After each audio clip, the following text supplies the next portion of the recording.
मिलेगी वो दुनिया में कहीं नहीं मिलेगी।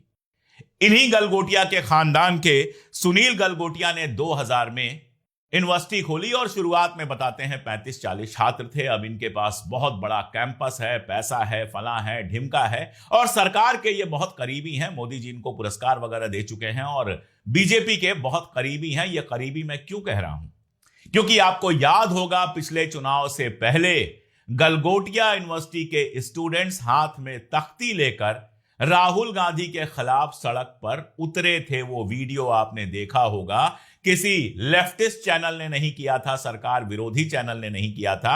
आज तक का एक संवाददाता पहुंच गया उनके पास और बच्चों से पूछने लगा कि बेटा तुम लोग जो ये तख्ती लेकर निकले हो, इस तख्ती पर क्या लिखा है? और आप आश्चर्य करेंगे, गलगोटिया यूनिवर्सिटी के बच्चे तख्ती पर लिखा हुआ हिंदी और अंग्रेजी दोनों नारा नहीं पढ़ पा रहे थे।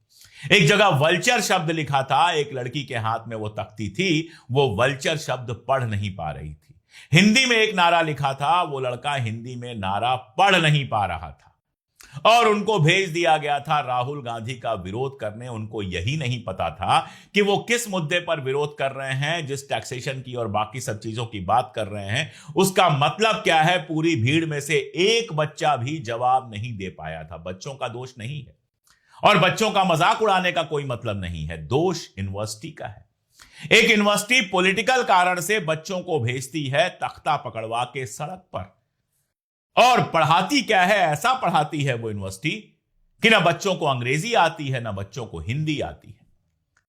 ढेर सारी फीस लेकर, बाकी सारे इंस्टीट्यूशन से कई गुनी फीस लेकर बड़ा कैंपस खड़ा कर लिया गया है। दुनिया भर से स्टूडेंट आ जाते हैं, उनको डिग्री मिल जाती है, लेकिन लगता तो यही है कि पढ़ाई लिखाई कुछ नहीं होती है। वरना ऐसी चोरी होती कि सॉकर ड्रोन कहा जाता ये हमने बनाया है जो चाइना में बना है, रोबो डॉग दिखाया जाता कि ये हमने बनाया है, दावा किया जाता जबकि चाइना में बना है।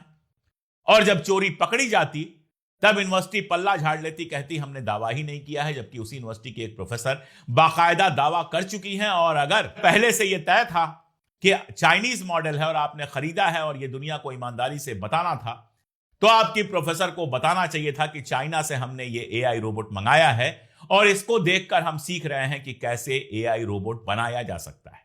यह बात तो समझ में आती है, ज्ञान दुनिया भर की चीज है, देखकर सीखा जाता है। लेकिन यहां तो चोरी के माल को अपना कह दिया गया। और यह सब कहां से आता है? जब हमारे पास एक ऐसी सरकार होगी जिसका रिसर्च एंड डेवलपमेंट में कोई इंटरेस्ट नहीं है। रिसर्च एंड डेवलपमेंट के पैसे लगातार काटे जा रहे हैं। यूनिवर्सिटी में पीएचडी किस सब्जेक्ट पे होगी अब सरकार तय करती है।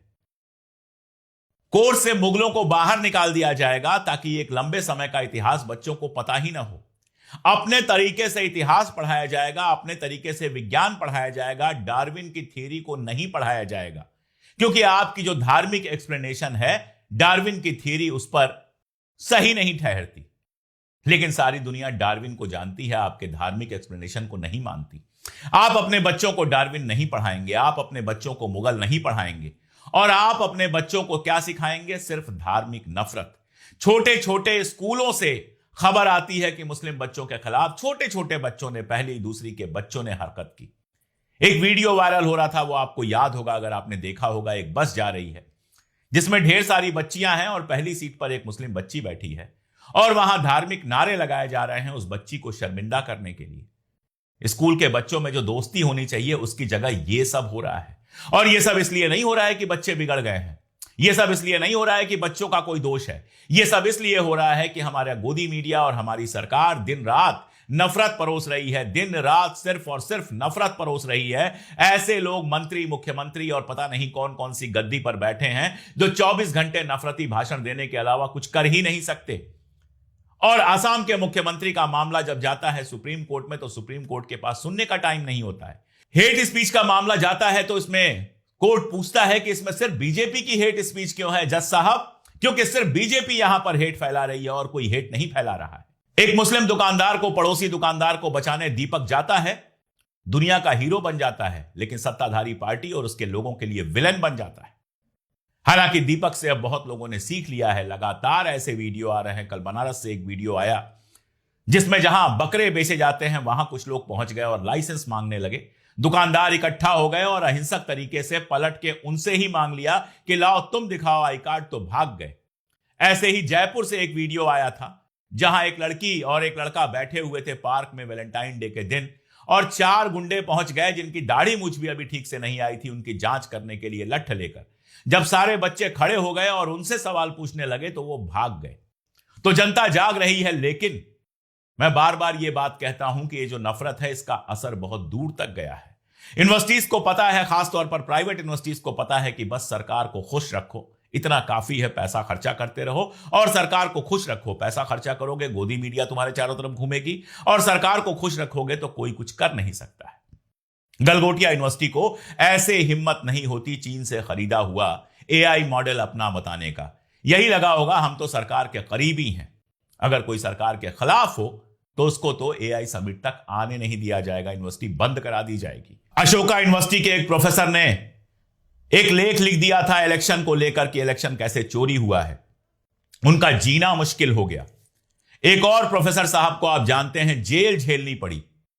यह अलग बात है कि बाद में कोर्ट से उनको रिहा किया गया और बेइज्जत करके, सरकार को बेइज्जत करके उनको रिहा किया गया, लेकिन जेल तो जाना पड़ा। तो आप कितने भी बड़े प्रोफेसर हैं, कितने भी बड़े साइंटिस्ट हैं, आपके विकास के लिए, आपके आगे बढ़ने के लिए जब पहली शर्त यह बना दी जाएगी कि सरकार की दलाली करो और सरकार को किसी आगे बढ़ने की चीज से, किसी इनोवेशन से, किसी एआई से ज्यादा अपने चुनाव जीतने की फिक्र होगी, तो यही होगा कि एआई के क्षेत्र में हम दुनिया में सबसे पीछे रह गए हैं। 30 साल पहले साइबर रिवॉल्यूशन में हम दुनिया में सबसे आगे थे। 30 साल बाद आज जब एआई रिवॉल्यूशन हो रहा है पूरी दुनिया में, तो हम सबसे पीछे हैं। किसी के पास चैट जीपीटी है, किसी के पास ग्रोक है, किसी के पास कुछ है, और हमारे पास गाय है, गोमूत्र है, गोबर है, और ये गोबर लोगों के दिमाग में ऐसा भरता चला गया है कि सारा देश तबाही के कगार पर है। गलगोटिया यूनिवर्सिटी की छोड़िए, निकाल दिया गया, उनको पेविलियन से बाहर जाने को कह दिया गया, इसके आगे कार्रवाई नहीं होगी। होना तो यह चाहिए था कि यूनिवर्सिटी से जवाब मांगना चाहिए था और उनका लाइसेंस कैंसिल कर देना चाहिए था। और अगर यह ना करना हो तो कम से कम जिस 350 करोड़ की वो बात कर रहे हैं, वो उतना कम से कम उनके ऊपर फाइन स्लैप करना चाहिए था, लेकिन कुछ नहीं होगा। आप देख लीजिएगा। क्यों? क्योंकि वो भाजपा के भक्त हैं, क्योंकि वो भाजपा के पक्ष में अपने छात्रों को भेजते हैं जुलूस निकालने के लिए। जब ऐसे तमाशा चलता रहेगा तो पढ़ाई क्या होगी? मेरी चिंता इन छात्रों की है। इन छात्रों का कोई दोष नहीं है, लेकिन कल अगर ये इंटरव्यू देने जाएंगे कहीं पे, कल अगर कोई प्लेसमेंट होगा, वहां जाएंगे और जब बताएंगे हम गलगोटिया यूनिवर्सिटी से आए हैं, तो जो सामने बैठे हुए लोग होंगे उनको लगेगा यार ये तो उसी फ्रॉड यूनिवर्सिटी से आए हैं। अब गलगोटिया का नाम सुनते एआई समिट याद आएगी और चाइना से खरीदा हुआ रोबोट याद आएगा, और इन बच्चों को नौकरी मिलनी मुश्किल होगी। इन बच्चों का कैरियर क्या होगा, ये मेरे लिए चिंता का विषय है। प्राइवेट यूनिवर्सिटीज बड़े धूमधाम से बनाई गई थी, लेकिन मेरा अपना अनुभव यही है कि ये प्राइवेट यूनिवर्सिटीज सिर्फ पैसा कमाने का और डिग्री बांटने का अड्डा और धंधा बन के रह गई हैं। पढ़ाई लिखाई तो जो हो रही है खुदा ही मालिक है। आप बताइएगा, आपको क्या लगता है?